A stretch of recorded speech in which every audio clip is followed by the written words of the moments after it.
Now, Islam, you are a fighter with tremendous potential. What level of competition would you like to face next? And do you have anyone specifically in mind? Hey, Dana, I want a money fight. Give me Mayweather. Woo! Did you just say Mayweather? Yes, give me Mayweather. Everyone's calling out Mayweather. He doesn't even fight MMA.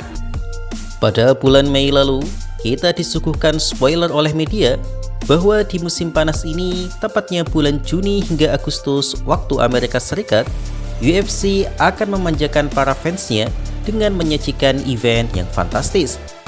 Dan di bulan Juni, UFC secara resmi telah mengumumkan agendanya di musim panas, yaitu event UFC Freedom 250 Topuria vs Keiji, UFC 329 McGregor vs Holloway 2, dan UFC 330 Philadelphia Makhachev vs Gary.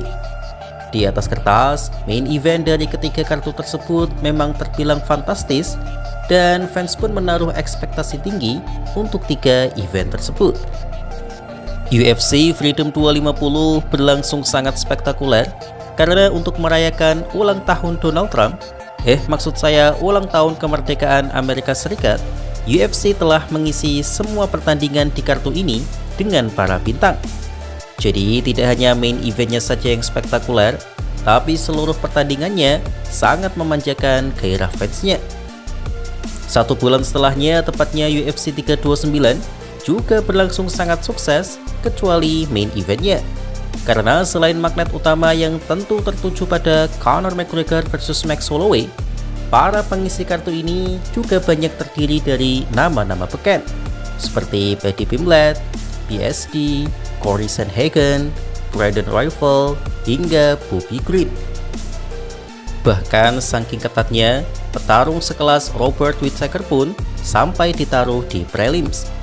Jadi tidak salah jika kita para fans memiliki ekspektasi tinggi untuk penutup event UFC berangka di musim panas ini, yaitu UFC 330.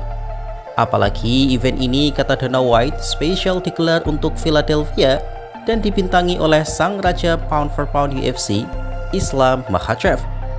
Namun sepertinya para fans UFC sebaiknya menurunkan ekspektasinya saja untuk kemeriahan event ini. Karena hingga per hari ini, selain dari partai main eventnya, UFC 330 terasa sangat biasa saja. And I'm proud to be here today to announce that UFC 330 is coming to Philadelphia in August, and I was proud to work with Dana and his team to get this done. We are so pumped up here in Pennsylvania. Well, congratulations to all parties. Woo! Obviously, it's been some time since a massive fight in Philadelphia. Congratulations, Dana, on getting this deal done. What was it like with the governor in Pennsylvania finding your way back home, seemingly? Yeah. No, listen, we love Philly. And when you think about Philly, you think about fighting. Some of the greatest fighters ever, and some of the great fights, in the early days of boxing came out of Philly. Selamat datang di segmen Discourse, di mana dalam video kali ini kita akan membahas mengapa UFC seakan tidak adil pada Islam Makhachev. Saya sebut tampak tidak adil di sini bukan karena dicurangi mengenai pertandingannya, tapi lebih pada UFC tidak mendorong Makhachev untuk mendapatkan exposure yang nyata untuk pertarungannya bulan depan. Islam Makhachev tidak diragukan lagi sebagai salah satu bintang terbesar UFC saat ini yang kebintangannya sejajar dengan Alex Pereira dan Ilia Topuria.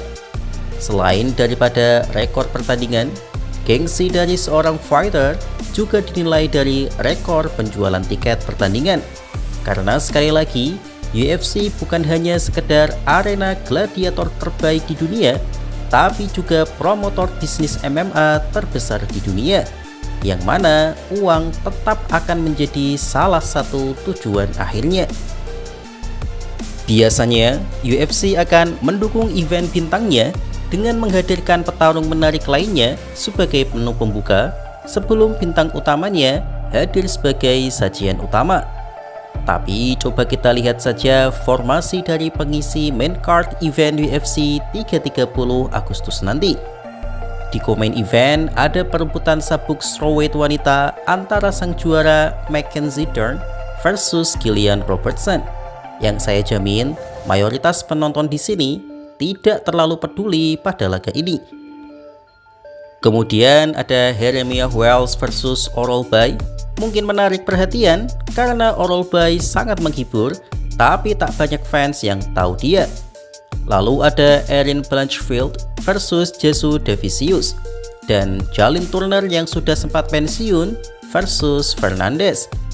Ada juga petarung kawakan seperti Geoff Neal dan Neil Magny yang sudah mulai menurun performanya. Jadi bisa dibilang sampai hari ini tidak ada pertarungan yang mampu mempromosikan event ini selain dari Makhachev versus Gary. Lalu kenapa UFC tampak pelit di event kali ini? Ada dua kemungkinan sebab yang membuat UFC 330 kekurangan petarung bintang. Pertama adalah efisiensi. Yap, sudah tidak bisa dipungkiri bahwa UFC telah banyak membakar uang untuk dua event sebelumnya, terutama UFC White House. Hanya untuk membangun atmosfernya saja, UFC dikabarkan menghabiskan lebih dari 60 juta US dollar, belum lagi membayar para fighternya yang berstatus bintang. Topuria dan Justin Gaethje mungkin bisa dibilang murah karena hanya mendapatkan 2 hingga 3 juta dolar saja, tapi Alex Pereira dikabarkan mendapatkan 10 juta US dollar. UFC juga menggratiskan tiket untuk ribuan penonton yang biasanya UFC juga mendapatkan pemasukan dari penonton di arena. UFC 329 McGregor versus Holloway, meskipun sudah pasti menjamin uang, tapi UFC juga membayar mahal untuk itu. Karena McGregor sendiri mendapatkan setidaknya 32 juta US dollar. Belum lagi fighter bintang lainnya seperti Max Holloway dan Paddy Pimblett. Dan hasil pertandingan main event yang begitu mengecewakan pasti sedikit banyak merugikan UFC karena membuat sentimen negatif dengan jeleknya pertandingan utama. Karena itu sangat wajar UFC melakukan efisiensi dengan membuat kartu UFC 330 menjadi low budget dan murni mengandalkan pamor Islam Makhachev saja sebagai daya tarik utama. Karena itu, saya perkirakan tugas berat akan menanti di punggung Islam Makhachev dan Ian Garry sebagai sajian utama untuk mempromosikan event ini dengan membangun hype Dagestan versus Irlandia 2. Jadi jangan heran jika Ian Garry aktif banyak bicara di berbagai platform media karena dia memang menjual pertandingan. Saya memprediksi tak lama lagi Islam Makhachev juga akan aktif membalas drama yang dibawa oleh Ian Garry karena saat ini Makhachev sudah berada di Amerika Serikat. Nobody understands this guy. He doesn't speak English. English is important. If you want to make money, you have to speak some language which everybody understands. So nobody understands what he's saying. Ryan, this guy, bro, this dude's out of control. Islam. Alasan kedua adalah jadwal petarung. Yap, sebenarnya santer dirumorkan bahwa Carlos Prates dan Michael Morales akan dijadwalkan menjadi pengisi kartu ini. Tapi sebenarnya meskipun sudah ditawari pun, itu tidak akan menguntungkan bagi Prates untuk menerimanya. Prates baru saja bertanding dengan JDM di bulan Mei. Artinya, dia hanya akan memiliki waktu persiapan 3 bulan untuk training camp dan potong berat badan. Sedangkan Morales memiliki waktu yang sangat lama, yaitu hampir 9 bulan untuk persiapan. Sehingga hal tersebut tentu tak adil buat Prates. Prates memang mengatakan bahwa ia bersedia tampil di UFC 330, tapi hanya sebagai fighter cadangan untuk main eventnya saja. Dan karena Prates menolak untuk bertanding, maka Morales lah yang dipilih untuk menjadi cadangan main event. Jadi kembali lagi di UFC 330 ini tidak akan semewah event Islam Makhachev sebelumnya, yaitu UFC 322 yang mana penuh dengan bintang. I know how good Islam Makhachev is. I know how talented he is. He's 29-1 in the sport. He's a 2-weight division champion. He's the most successful lightweight champion of all time and had the most lightweight defenses of all time. He is the current welterweight champion of the world. He came up a division and won the title. He is tied for the longest consecutive active win streak in UFC history. And if he wins his next fight against me, he will break the record for the longest consecutive wins. And that's the man I get to fight to prove that I'm the best in the world.